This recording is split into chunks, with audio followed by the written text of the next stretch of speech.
Bonjour à tous, on se retrouve aujourd'hui pour une nouvelle vidéo du blog Zunzun autour du bullet journal. Je vous avais laissé la dernière fois avec la revue complète des pages entre le mois de juin et le mois de septembre. Il manquait la dernière semaine de septembre, donc c'est sur cette semaine de septembre qu'on va démarrer cette vidéo. Rien de nouveau sous le soleil ici dans la structure. C'est la structure que vous allez voir sur tous les plannings hebdomadaires de cette vidéo, donc je vais la détailler une fois pour ceux qui découvrent mon bullet journal par cette vidéo-là. Et ensuite, je passerai assez rapidement sur les plannings hebdo, sauf choses exceptionnelles à expliquer. Donc, mon planning hebdomadaire, il fonctionne d'une façon assez simple, à savoir que je vais, dans un premier temps, dresser la liste de toutes les choses que je dois penser à faire dans la semaine. Je les mets dans le désordre, à l'exception près que je les classe par thème. Après, à l'intérieur du thème, il n'y a pas forcément d'ordre de priorité. Donc une fois que j'ai fait ces listes-là, je trace mes colonnes avec ma colonne perso à gauche, ma colonne pro à droite, et je vais ventiler tout ce qui est là. Je me demande où est-ce que je peux le placer chaque jour, en fonction de si c'est quelque chose qui concerne ma vie personnelle ou ma vie professionnelle. Une fois que j'ai fait ça, ça peut être complété éventuellement par des listes de tâches quotidiennes. Ce n'est pas systématique, c'est-à-dire qu'il y a certaines semaines où le planning hebdomadaire va me suffire. La case va être suffisamment grande pour mettre à la fois mes tâches principales que j'aurai ventilées et éventuellement pour rajouter 2-3 petites choses. Lorsque c'est pas suffisant, j'ai recours à ces listes de tâches quotidiennes qu'on appelle les daily logs dans la méthode originale. Et là, je vais faire une liste plutôt détaillée des choses que j'ai à faire sur la journée. J'ai aussi conservé dans mon weekly log de cette semaine du 25 septembre au 1er octobre un petit dessin que Lou m'a fait, que je trouvais trop mignon et que je voulais pas perdre. Et donc, je lui ai proposé de le mettre dans mon carnet. Elle a déchiré des bouts de masking tape et elle les a positionnés en bas de la page. Voilà, donc ici, deux listes de tâches quotidiennes accompagnées par une jolie citation de l'abbé Pierre. C'est quand chacun de nous attend que l'autre commence que rien ne se passe. Aujourd'hui, quand vous allez regarder cette vidéo, on sera jeudi. J'aurai fait ma chronique du matin sur France Bleu, dans laquelle j'ai parlé de mon émotion face à la situation à New Delhi et au pic de pollution. Voilà, aujourd'hui, de l'autre côté de la planète, il y a des gens qui respirent un air qui est censé les faire vivre et qui les fait mourir à petit feu. Respirer est devenu un acte dangereux sur cette planète à plusieurs endroits. Et c'est étonnant d'ailleurs que je vous fasse cette vidéo pour ce jour-là, parce que cette citation, elle date du 27 septembre, hein, donc c'était pas du tout prévu que ça fasse tellement écho à ce que j'allais dire à la radio aujourd'hui, mais voilà, j'en ai parlé de cette citation dans ma chronique de ce matin. Il est temps de bouger maintenant, mes amis. Il faut y aller, il faut faire des choix, il faut prendre des décisions, et il faut arrêter de se dire que les autres bougeront aussi avant nous et que ça va changer parce que les autres vont faire quelque chose. C'est à nous à prendre nos responsabilités individuellement, sans compter sur ce que pourront éventuellement mettre en place ou pas nos politiques. La planète a besoin de nous pour ça. Bref, fin de la petite parenthèse. Une liste qui s'appelle « Ce qui me fait du bien », qui est créée sur la base des principes de la pleine conscience. Alors, c'est une liste où je dresse un peu tout ce que j'aime faire ou tout ce qui me nourrit ou me remplit quand je me sens pas hyper bien pour plusieurs raisons. Et je développe ensuite chacune de ces petites choses dans les principes de la pleine conscience. J'ai fait un billet détaillé sur cette liste sur le blog il y a quelques temps. Fin septembre ou début octobre, je ne sais plus. Je vous mets le lien dans la barre d'infos. Excusez-moi, il y a une mouche qui vient me déranger. Je vous mets le lien dans la barre d'infos pour que vous puissiez aller lire un peu en quoi consiste cette liste, comment elle se construit et comment je m'en sers. Ici, c'est de la gestion de projet. Alors, on est sur la préparation de mon atelier de débat que j'ai donné le 31 octobre, à Noisy-le-Grand, dans le cadre du mois pour kiffer la famille. Donc c'est un café associatif, membre du réseau du Café des Enfants, qui m'avait sollicité pour faire un atelier sur l'organisation du temps familial. Et donc j'ai préparé ce projet-là sous forme de mind map, avec ma thématique principale au centre, et puis j'ai une petite légende avec donc les outils et modules, les thèmes principaux que je voulais aborder et les éléments de réponse que je pouvais utiliser. Donc je me suis servi de ça en fait pour créer le support qui accompagnait cette intervention et que j'ai donné à tous les parents. C'est un petit cahier d'exercice de 30 pages avec voilà, des petites questions, des listes, des modules pour s'interroger un peu sur ce qui se passe actuellement au sein de la famille dans la gestion du temps et éventuellement faire émerger des solutions pour vous aider à atteindre vos objectifs et à améliorer un peu la qualité du temps passé en famille. Et ça m'a permis, du coup, ce système de mind map, donc avec mes thématiques principales, avec des branches, des choses qui se rapportent, qui se lient entre elles, ça m'a permis en fait de construire mon outil de façon très visuelle. Et je le réutiliserai pour le deuxième cahier que je crée en ce moment sur la gestion personnelle des émotions. Donc sur comment comprendre, accueillir et communiquer les émotions qu'on peut vivre soi-même face à telle ou telle situation. Ce premier cahier d'exercice est en vente, en pré-vente aujourd'hui dans la boutique du blog, dont je vous mets le lien pareil en barre d'infos. Il est en 2 versions. Version PDF à 14,90 €, version cahier imprimé à 19,90 €. Ce sont des formats A4 de 30 pages avec donc mes propositions en fait sur ces thématiques-là pour vous aider dans votre quête de temps de qualité ou de sérénité familiale. Voilà mon bilan de septembre. Alors ce bilan, je l'avais fait une première fois, je l'avais fait même quelques fois de suite, ça devait être début 2017 et puis j'avais finalement lâché. Il s'inspire très fortement de la structure de ce que POA appelle la revue mensuelle. Donc c'est une façon un peu de faire le point sur ce qui s'est passé dans le mois écoulé. J'ai repris sa structure avec des thématiques communes, mais j'ai aussi adapté en fonction de mes besoins. Donc j'ai plusieurs sections. Ce que j'ai accompli avec les enfants, ma vie pro, ma vie spirituelle, mes fiertés, les leçons que j'ai apprises, sur quoi je me concentre maintenant, ce que je veux changer, mes pistes pour y arriver. Et 3 modules en anglais, le titre est en anglais, Start, Stop et Continue, et qui consistent à décider ce que je commence à mettre en place, ce que j'arrête de faire, et ce que je continue à développer. Si je dois continuer sur une lancée particulière, ça peut être ici. Donc dans chaque module, voilà, je fais un peu le point sur ce qui s'est passé, ce que j'ai bien aimé, ce que j'ai pas aimé, ce qui a fonctionné, ce qui n'a pas fonctionné. Éventuellement, j'essaie de faire émerger des solutions et ça me permet, sur le mois suivant, de définir des objectifs et de savoir sur quoi je dois accorder ma priorité. On tourne la page, on arrive voilà, au début du mois d'octobre avec ma gommette de matérialisation du planning mensuel. Quand on fermera le carnet tout à l'heure, on verra que, comme j'arrive en bout de carnet, on a vraiment une belle vue de toute la répartition des contenus avec ce système des gommettes, c'est hyper pratique. Assez semblable finalement en termes de structure de base au planning hebdo, donc pareil, je le détaille un petit peu pour ceux qui découvrent mon Bujo par ce biais. Une colonne personnelle, une colonne professionnelle, des listes de tâches globales par thématique, administratif, maison, famille, pro-blog, une vue sur le mois d'après, où je vais noter éventuellement les infos que j'apprends au fur et à mesure du mois, pour pas avoir à aller les mettre systématiquement dans le futur log qui est en début de carnet. Et puis, une petite section pour les notes. Alors ici, contrairement au planning hebdomadaire, les tâches globales, elles ne sont pas ventilées directement sur les colonnes du planning mensuel, elles sont ventilées au fur et à mesure sur les plannings hebdomadaires. À chaque fois que je vais créer un planning hebdomadaire, je vais regarder ces listes de tâches et je vais me demander ce que je peux éventuellement caser cette semaine. Alors là, par exemple, sur le mois d'octobre, il y a eu énormément de choses qui ont bougé en fait, donc il y a des choses qui ont été annulées, des choses qui ont été reportées, des choses qui ont été faites. Et voilà, donc ça bouge un petit peu au fur et à mesure des besoins. Alors, on arrive directement sur le bilan d'octobre. Ne vous en faites pas, c'est pas qu'il ne s'est rien passé en octobre, c'est qu'en fait, après avoir fait mon planning mensuel, j'avais laissé 2 pages libres, je voulais mettre quelque chose et j'avais besoin que ce soit directement accessible après le planning mensuel. Finalement, je n'ai pas fait ces 2 pages que j'avais prévues.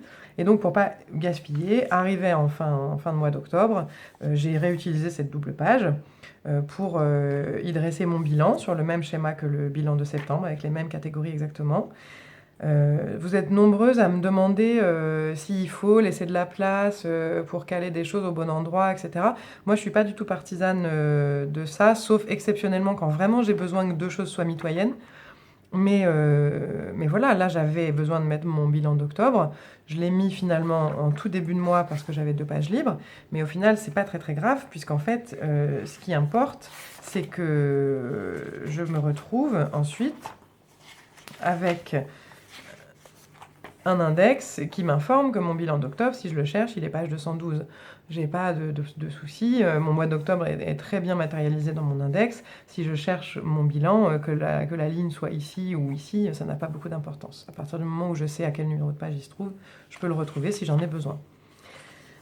On enchaîne avec un planning de semaine, donc avec ma gommette correspondante au planning hebdomadaire, donc même fonctionnement que tout à l'heure. Alors ici, vous voyez, ce que je vous disais tout à l'heure, mes plannings de semaine ne donnent pas forcément naissance à des plannings quotidiens. C'est vraiment en fonction des besoins que j'ai. Il y a des semaines où j'en ai vraiment besoin et d'autres où j'en ai pas besoin du tout. D'autres où je vais faire qu'une seule liste de tâches dans la semaine, etc. Ici, typiquement, on est sur une semaine où la place disponible dans mes cases de planning hebdomadaire était suffisante. J'étais sur 2 projets qui me demandaient un volume de temps très conséquent, donc il y avait peu de choses en fait à mettre autour de ces projets-là, de ces tâches-là.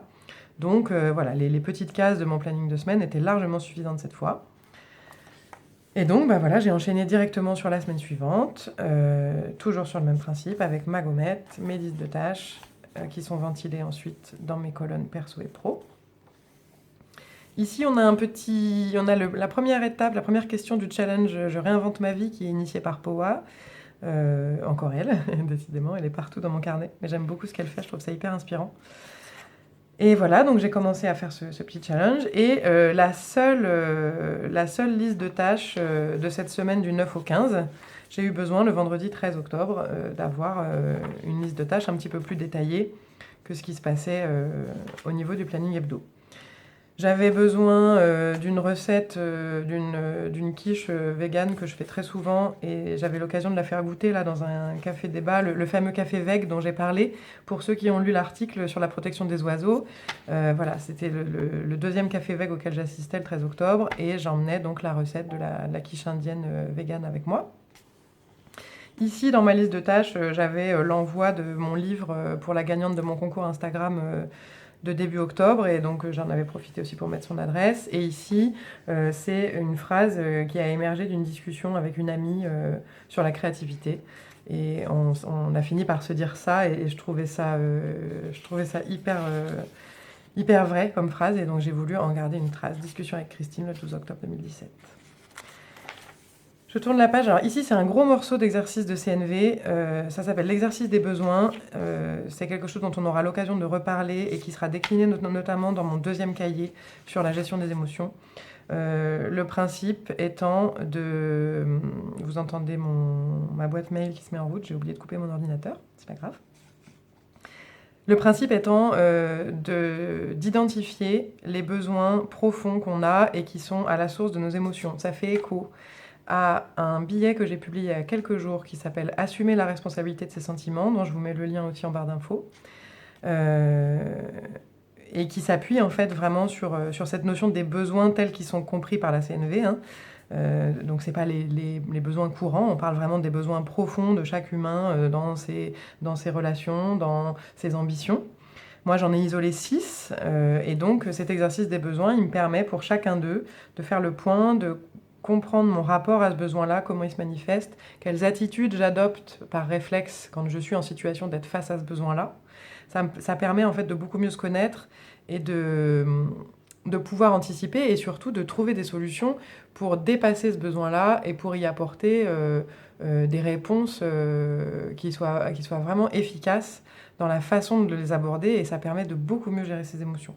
Moi, j'en ai identifié 6 dans ma vie courante, que j'ai classé par ordre de priorité. Donc d'abord la coopération, puis la considération, puis l'empathie, puis la compassion, puis l'autonomie, puis l'intégrité.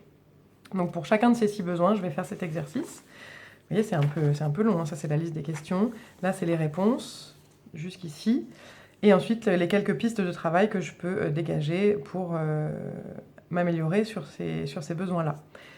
Des listes de tâches entrecoupées par une citation que j'ai lue sur Facebook. « Quand on vend son âme au plus offrant, le diable remporte toujours les enchères ». Je trouvais ça très vrai.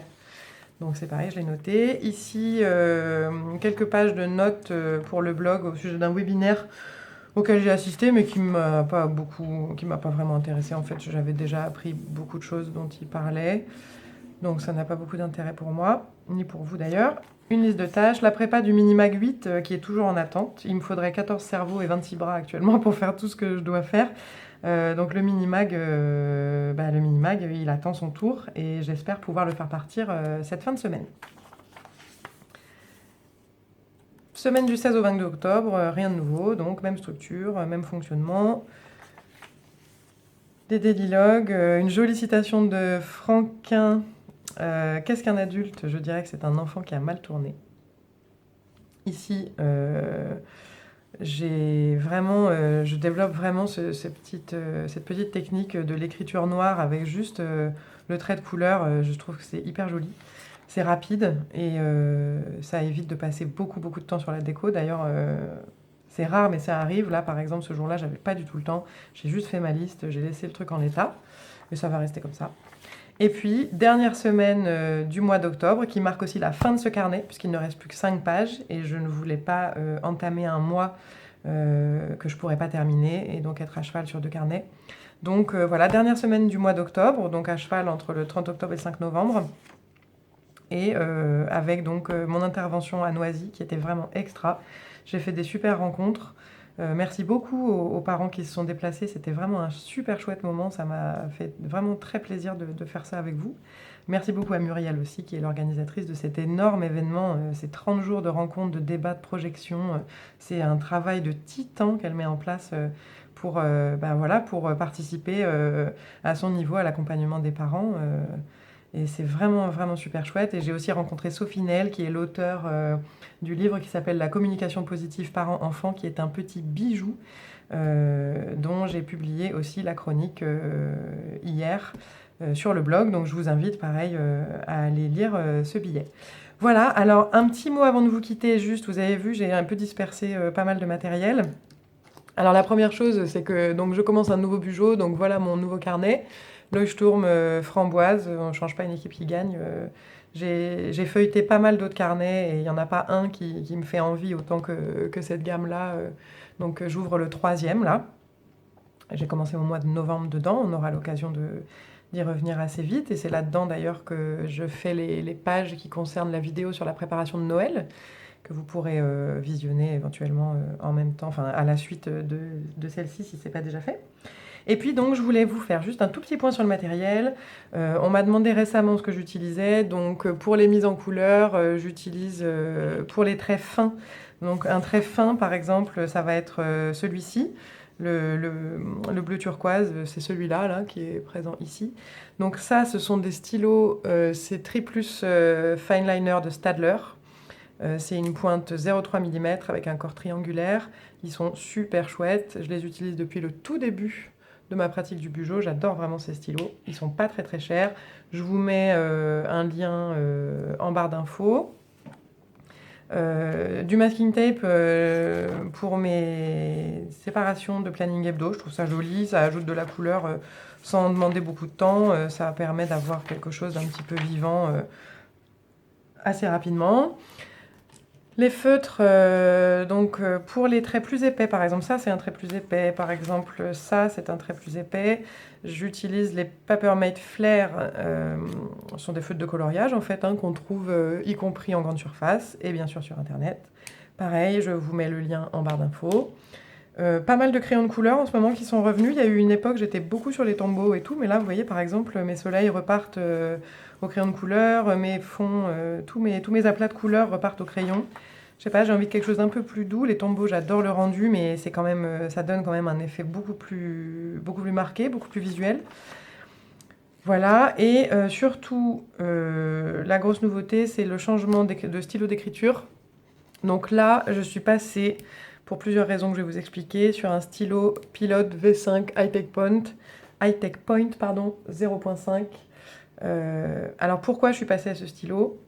Il y a encore pas si longtemps, j'utilisais notamment la gamme des Faber-Castell Pitartist, qui sont des stylos à l'encre de Chine, qui ont une profondeur de noir absolument fabuleuse, une glisse géniale, un trait super. Mon gros problème, c'est que moi j'en fais une grosse consommation, parce que mon cahier, mon carnet, il fait 5 mois à tout casser. Donc j'écris énormément, donc j'utilise énormément de stylos et ça fait beaucoup de déchets et ça commence à me poser problème moi dans ma cohérence par rapport à ma démarche de réduction de mon impact. J'ai déjà pas mal de choses pour faire ce carnet-là et j'ai pas envie de jeter un stylo complet tous les 15 jours. Donc j'ai décidé de passer à quelque chose de rechargeable. J'aimais beaucoup, j'avais la version non rechargeable de ce stylo que je trouvais super sympa.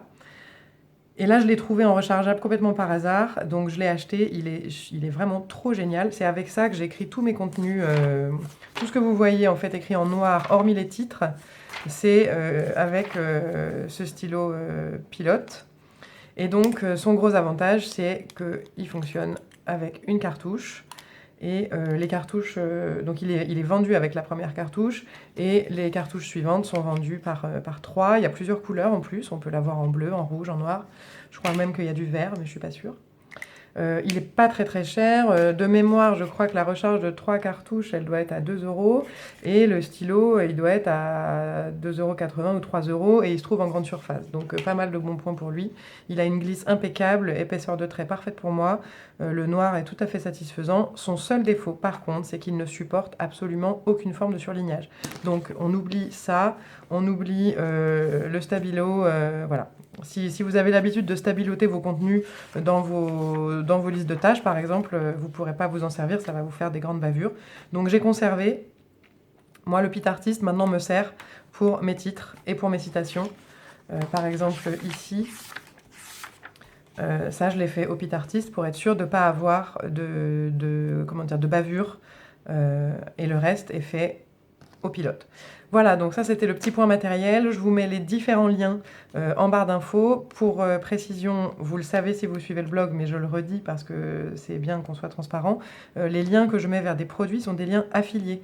Qu'est-ce que ça signifie? Ça veut dire que quand vous allez cliquer sur ce lien, si jamais vous décidez de commander quelque chose, que ce soit le produit présenté ou n'importe quoi d'autre sur le site cible, le site me remercie de lui avoir envoyé un client en me reversant une commission sur votre panier. Les commissions moyennes sont autour de 5%. Voilà, donc alors après ça n'oblige personne à acheter, je vous dis simplement que si vous passez par mes liens affiliés, ça me génère, moi, une commission en rétribution du client que j'ai amené à la marque en question. Voilà, je vous laisse sur cette dernière semaine d'octobre, début novembre. On se retrouve soit tout de suite pour ceux qui ont envie de découvrir la préparation du Bugeaud la préparation de Noël, pardon, dans le bullet journal. Peut-être que vous l'avez déjà vu avant de voir cette vidéo-là. Et sinon, pour les autres, quand vous voulez, à travers les vidéos de la chaîne YouTube. Prochainement, certainement fin novembre, plutôt début décembre, c'est souvent en début de mois que je publie la revue du mois précédent.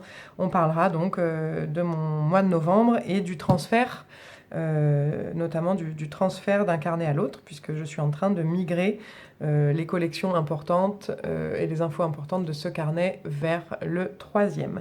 Voilà, écoutez, je vous embrasse très fort. Je vous souhaite une belle fin de semaine. Et puis je vous dis à très bientôt.